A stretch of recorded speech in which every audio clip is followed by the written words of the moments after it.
Many people have asked where our journey with Huntington's began, how it began, and the journey going forward.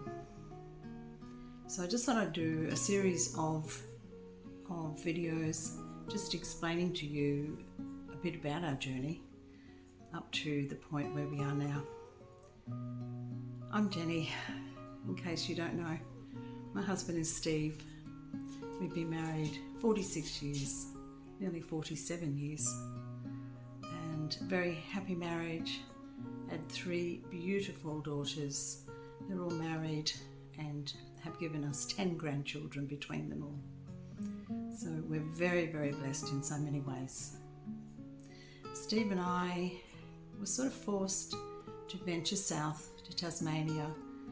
I had a business where I had a sanding glove that I had manufactured, I had invented and manufactured, and we did a huge show down in Tasmania in Hobart, Australian Wooden Boat Festival. It was amazing. So we decided to stay there for 2 months in our motorhome. We travelled down and went over from Melbourne on the barge and on the cruise, I should say, and we travelled for 2 months marketing. It was amazing, absolutely loved it. We had the best time ever. Steve and I have always enjoyed very similar interests. We've always enjoyed travelling around. We've always enjoyed going to places we've never seen before, and we just enjoyed each other's company, always have done. So it was during that time that we were on the Bass Strait and we pulled into a free camp there, and Steve spilt his bottle of water. Nothing broke, he just lost it. He just went mad at himself, never ever hurt me in any way, lost his temper, and the way I dealt with things like that, which didn't happen often, but when they did, I would just walk away. And this time I went into the motorhome and lay on the bed, and he came in and he said, "I'm so sorry, but I think I need to get tested for Huntington's."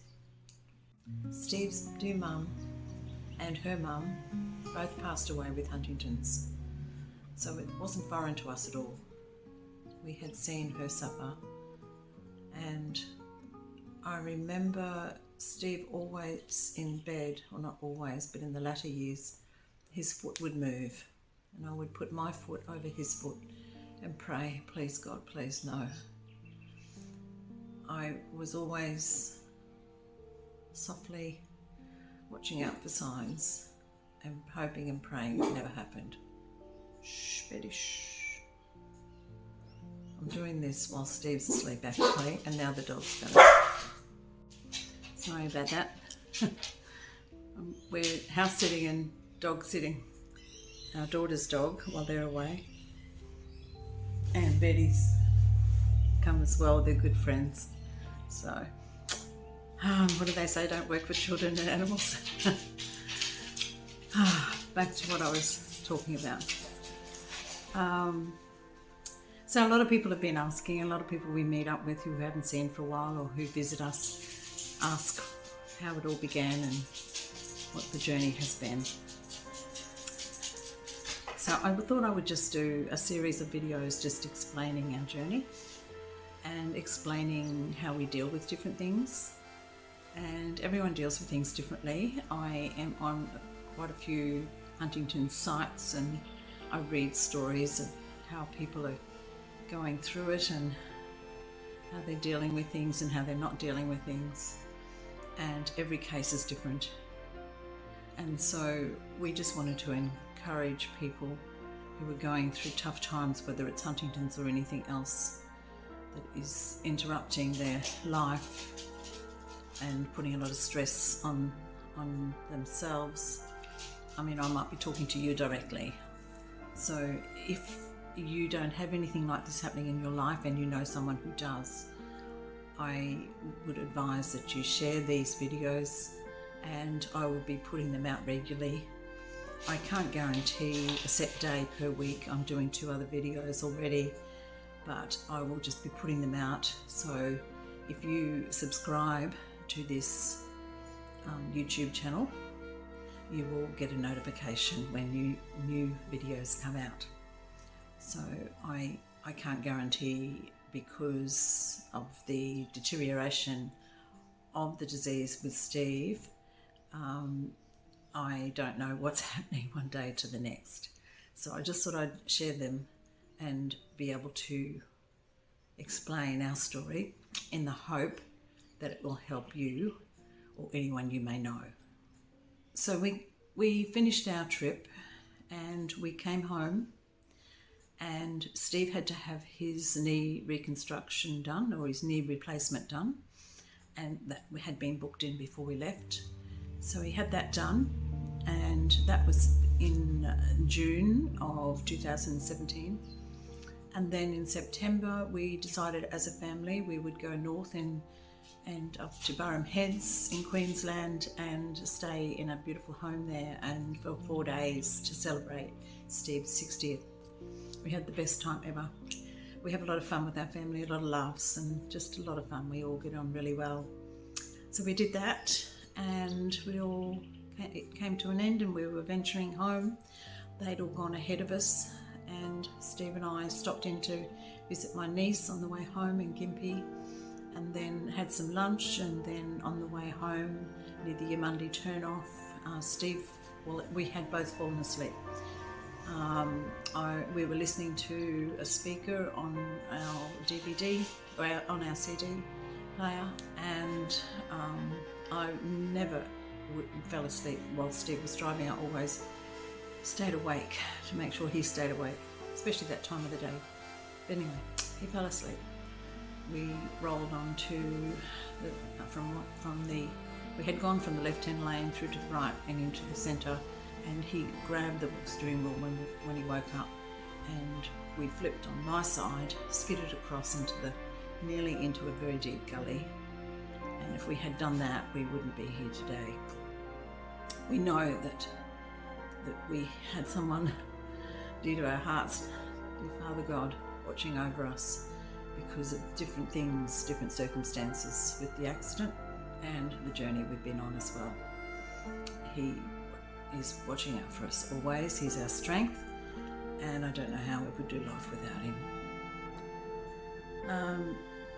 After that, I was in and out of hospital for several months. Thankfully, Steve didn't have any injuries. That was good, because he'd only just got over his knee surgery and had healed from that quite well. So I had 2 fingers and sores on the other hand that weren't cleaned properly after the accident and had become very badly infected, to the point where they were so badly infected the hospital wanted to amputate 2 of my fingers. At that time there were so many things going on that it really didn't process in my head. The morning of surgery at the Royal Brisbane Hospital, I was in the burns unit. The head of burns unit, Anne, came and said to me, "I have spoken to the surgeons and the doctors, and I think I can save your fingers. Would you like me to do that?" Yes, please. I couldn't believe it. It was not long before I was supposed to be taken to theatre. So for 10 days, she and her team of nurses worked on my fingers. She said to me before it started, "Do you do gas, or have you done gas?" I said I had 3 babies with gas. So it was excruciating pain, because I had to scrape it for days until the infection had all gone. So it was worth it though. To say it was worse than childbirth, probably was. Some days it wasn't good, and it went on. They did it twice a day, morning and night for 10 days. So I had that happen. Then I went home, and in November, the girls had let us stay in our daughter's Airbnb just to give us a week's break, and I had my arm all swelled up, my left arm all swelled up, and I had a cracked clavicle from the accident. There's still a lump there where it hasn't healed properly. It sort of healed with a hook, and because it healed with a hook, it was pressing on a main vein, and they didn't know anything about this at the time. So that's what they found out, and that caused a clot between there and my lungs.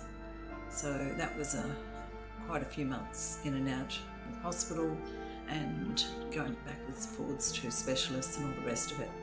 Thankfully, it eventually went.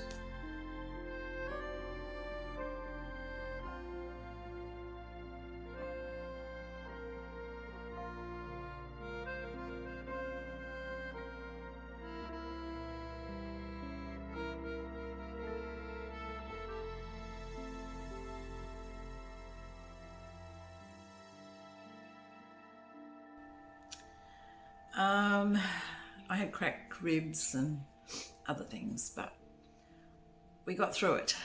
That's the main thing, we got through it. And then that was 2017. During 2018, things were going well. Steve was doing quite well. He was still mowing the lawn and helping me with the garden. We'd moved into my cousin's rental property at Markula to be close to our daughter there, and just trying to get our life back in order. We had lost everything.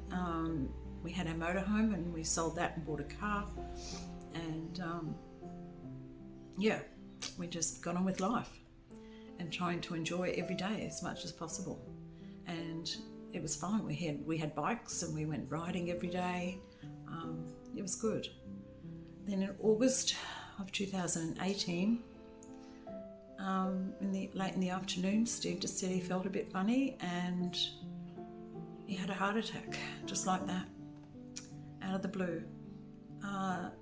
He had to have stents put in, and the doctor said, "Mate, you've got it from both sides of the family. You've got the Huntingtons from your mum, and you've got the heart disease from your dad." So poor old Steve, he's copped it both ways. And yet every day he's got a smile on his face and he says every day is a great day, and he just moves forward. As much as it pains him at times, and I know it does, he says he wished it never happened to him. He wished he never got sick, because we miss that life we had. We enjoyed life so much together. We enjoyed so much time and fun with our families, and we enjoyed our holidays, and we enjoyed just day to day doing things together, walking on the beach, the simple things. We can't do that anymore. So what did we do after that, you might ask? A lot of thinking, a lot of research, because something very drastic happened after that for the next 10 months. That was a huge strain on our life, especially on Steve's life. So I will go in detail with that next video. So stay watching for that. And I hope this really is helpful to so many, because that is our main aim, is to be able to help others get through these journeys that are very tough, and there are people out there with much tougher journeys than ours. So when I talk again, I'll be going right through our next stage. That was very trying, but we got to this point. So that may have helped you a bit, and you want to continue on hearing the story. It happened over a few years, so there is a fair bit involved, but I'll try and limit it as much as possible and just get to the points. But if you did get something out of that, make sure that you subscribe to this channel and follow it, and you will get a notification then to say that another video has been put on the channel, and you'll be able to see whether it's part of this or whether it's one of our other two videos, or only be the other one of Steve's Positive Huntington's Journey, which we put out Sunday night or Monday morning. Most people watch it. Okay, so yeah, just make sure you subscribe and you can continue watching this series of our story with what's been happening, because a lot of people have been asking, and we've explained the story or told the story so many times, and I just thought, well, maybe there's others out there who are interested as well. Have an awesome day. Bye.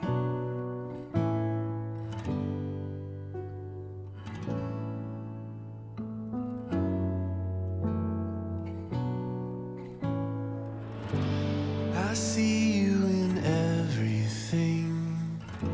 You're working it all